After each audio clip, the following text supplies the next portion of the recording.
Now, I understand you served for 4 years in the Air Force. Is that correct? Yes.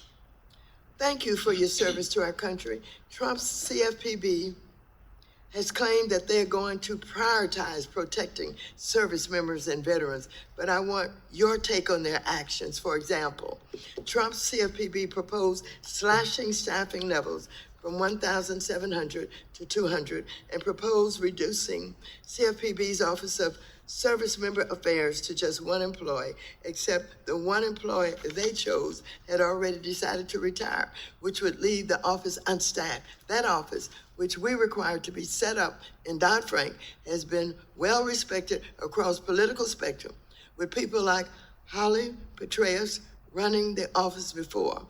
How is it the CFPB supposed to protect service members, veterans, and their families if they have no staff in the office? Anybody who claims that the CFPB as currently manages protecting service members, veterans, and their families is lying. You can't do it with one person. You need a full staff. And let me just give you a few statistics. The median loss from fraud from January 2015 to October of 2019 to civilians, $658. To active duty members, $775. Retired military and veterans, $950. Service members, veterans, and their families are being disproportionately targeted by financial scams and financial predators, and they need a strong cop on the beat, and they need the Office of Service Member Affairs at the CFPB to be properly regulated.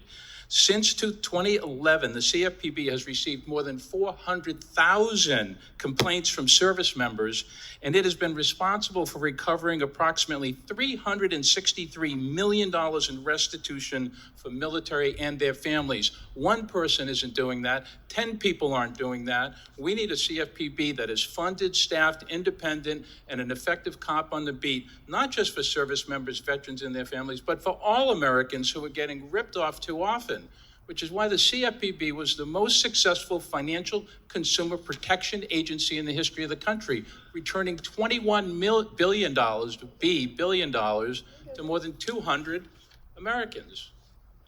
Thank you very much. Another lie told by the President of the United States of America about how he cares about veterans and how he's going to help veterans.